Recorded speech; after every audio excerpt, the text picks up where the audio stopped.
Family and fellow soldiers, I'm the Professor, and this is the Moment of Truth. I can tell I've got more than a few older brothers and sisters who listen to me, folks who are probably retirement age or thereabouts.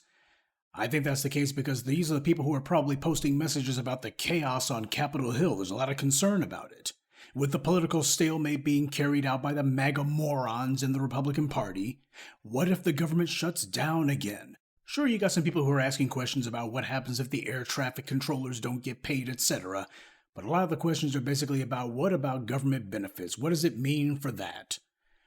Well, I don't know, but I'll tell you this, and I'm sure that this may sound more than a little weird to hear it from me, but when you think about the political stalemate going on, the MAGA morons, I think they've got the right idea.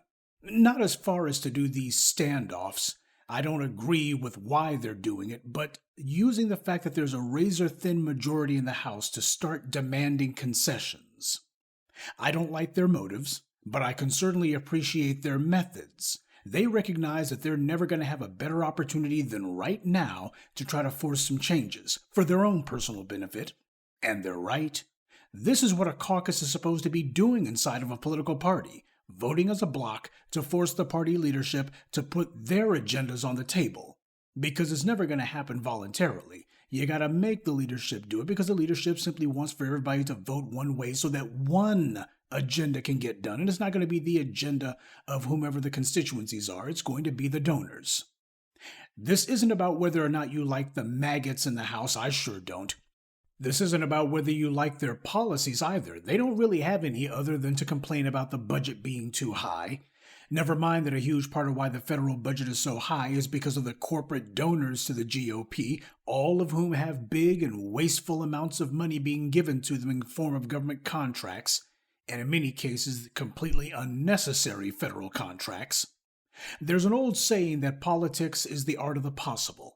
But that only works if you've got some people who are willing to be daring. You see, folks can chatter on about the border, but last week I told you about how Louisiana's new Republican governor was himself running a business that was receiving government contracts, and he had almost 1,000 illegal aliens working on his government contract for him. So they're not serious about stopping illegal immigration because that would mean their corporate donors would have to start paying full freight for their labor, and they don't want to do that. Not surprisingly, the second largest amount of complaining about the GOP standoff on Capitol Hill is coming from the white media. They're annoyed with what the MAGAs are doing in Congress because for the white media, this disrupts their scheduled programming. They don't want to be talking about the same story day after day, political gridlock. They want to play up the drama of the debt ceiling. Who was making a House debate and got in the best zinger on their political opponents today? Something entertaining. Right now, they're just repeating the same things, and they've been doing it for the last few weeks. Revolt inside the GOP. What's the party going to do? When will the deadlock be broken? This is the congressional equivalent of reruns. The white media has seen this show already. It bores them, and they want to move on. But they can't. One thing the GOP can't do is to get rid of Gaetz and his pals. None of them are up for re-election until next year at least. And they're all in politically safe districts. The GOP can thank themselves for all of those Republican-controlled state legislatures who broke the law and drew up voter district maps so hideously gerrymandered that Republicans basically face no sort of challenge, even if it comes from the GOP leadership. So the hypocrisy is on full display, and it fools no one. But their lack of honesty isn't the point. The point is they're daring enough to pull this stunt. And as black people, we could sure use some political leaders who would do the same. The Crazy Eight, as Kevin McCarthy, the former Speaker of the House who was ousted by the Crazy Eights, he can call them whatever he wants. But they've made it where their concerns, no matter how ridiculous and pointless, have to at least be talked about now. And that was something that wasn't happening before. The closest that black folks have had to something like this was those clowns in the Tennessee legislature who, clearly on orders from the DNC, disrupted the Tennessee legislature's session, but they didn't do it for reparations. They didn't do it to demand a black hate crime bill at the state level, nothing that would benefit us. But rather they did it in response to a majority white school having another mass shooting incident. It was political theater, and empty theater at that. They became overnight superstars, or so the white media said, precisely because they weren't talking about us. They're forwarding the white Democrats' interests, and while that will get you some phony praise from the white media, what it won't do is to push any substantive policies for us. But of course, that's the entire point. This is the white media conditioning the next generation of black politicians to know what their real job is. You want the white media to give you a pat on the head and to give you some attention. This is what you do. Ignore the black vote. And speaking of ignoring the black vote, you got the Congressional Black Caucus, you also got the Squad and whomever. When have these clowns so much as gotten one of their issues to even be debated in Congress? The CBC is a pack of lapdogs. The Democrats only had and will only have a small majority in the House. That ordinarily would be the perfect conditions for the CBC to demand things in order to get their support for anything. Threaten to withhold votes unless their specific concerns are voted on. The right wingnuts are crazier than a rat in a tin outhouse, but at least they're making demands for their constituents, and they're showing how serious they are about getting something. We need some people on our side who are willing to be a little bit unpopular, willing to have some people make some empty threats about their political careers, willing to be a little bit divisive in order to put black people's issues on the map and make sure that people actually have to talk about it. We could sure use some of that. Gaetz and his degenerate pals used their leverage the way it's supposed to be done, to make the leadership give them what they need. There's hurt feelings in the GOP right now because the party, just like the Democrats, decided long ago whose interests they'd be protecting, and it's not their constituents. Both parties practice training the new congressmen not to disagree with the leadership and definitely not to oppose them. Now, before anyone decides to bring it up, of course what Matt Gaetz and his crazy pals are doing has a large performative aspect to it. That's just politics. Matt Gaetz is clearly hoping that after DeSantis leaves office in 2 years or so, that maybe Gaetz will be the next governor of Florida. That is true, but so is the fact that the party is having to discuss issues that they didn't want to have to discuss. I told you a long time ago, if you want to be liked, just say yes to everyone.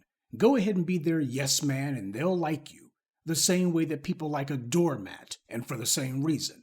But if you want to be respected, which is how you get power, then you better start learning to say no.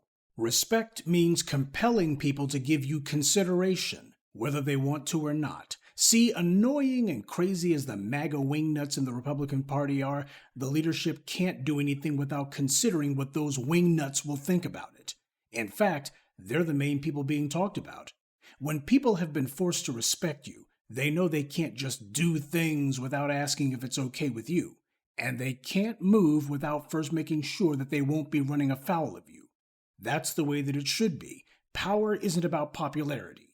AOC and the Squad made some murmurs about wanting things to be different, but all Nancy Pelosi had to do was tell them, shut up, sit down, and you haven't heard a word from them since.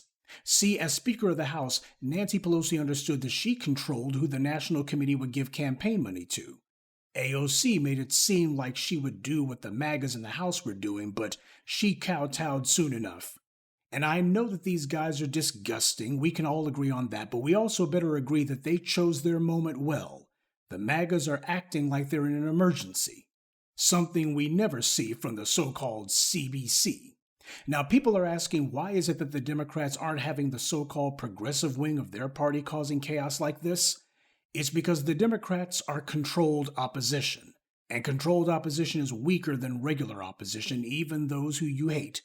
The Democrats don't really oppose anything except for tangibles for us. But Democrats know their job isn't to actually get anything done for their base, but rather to ignore their base and pretend as if they're going to speak up for them. That's their real job.